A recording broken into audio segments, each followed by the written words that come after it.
Takže čaute lidi, vítejte u dnešního videa a dneska si ukážeme 3 triky, jak dostat Robuxy úplně zdarma. Takže dejte like a odběr a myslím, že se můžeme vrhnout rovnou na to.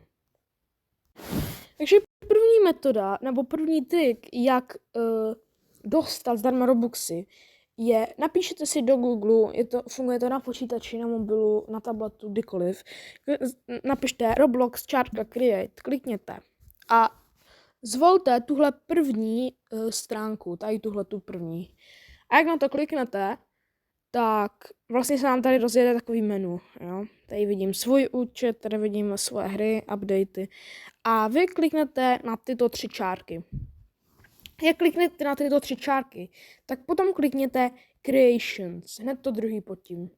Tady uvidíte zase vaše hry, co jste vytvořili, ale my budeme chtít kliknout na Avatar Items.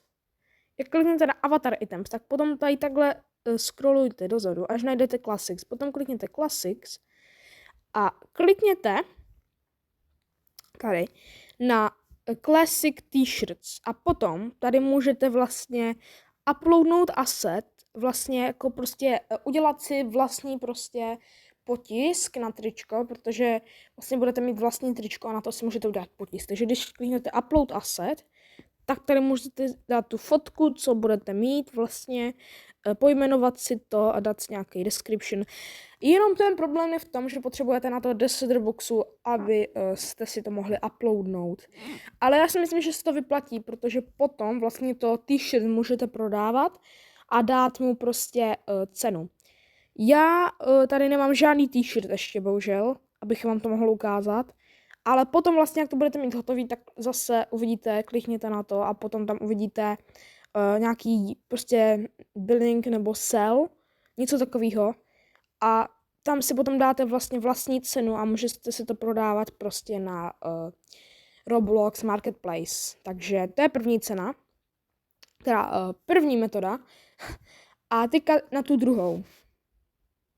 Druhá metoda je, že si rozkliknete Google Play a vyhledáte. Hledáte si aplikaci, která se jmenuje. A vyhledáte si apku, která se jmenuje Blox World. A potom klikněte na tuto apku. A tady v této apce vlastně, potom si můžete ji stáhnout, instalovat. Jak si instalujete, tak tady vlastně točíte kolem štěstí. A to si potom vybíráte Robuxy a za ty coiny si to potom převádíte. Ta apka už je trochu starší, takže nevím, jestli to ještě furt funguje, ale mělo by to ještě v roce 2026. Takže ano, tato metoda je taky hodně dobrá a můžete dostat za ní zdarma Robuxy. No a teďka ta poslední metoda. No a poslední metoda je tady přímo na Robloxu, pokud sledujete nějakého tvůrce, třeba mě, tak občas vlastně tvůrci nebo hry dělají Robux giveaway, co to znamená? Znamená to, že vlastně vy máte něco splnit prostě a hrajete o Robuxy. Já občas taky určitě budu hostovat Robux giveaway. Bohužel nebudou odstreamovaný, ale to vůbec nevadí, protože potom to zastříhám do videa. Takže tohle jsou všechny triky, doufám, že se vám video líbilo a určitě ještě jednou zanechte like a odběr, moc si toho vážím a doufám, že brzo dáme 200 odběratelů. Takže moc děkuji a čau.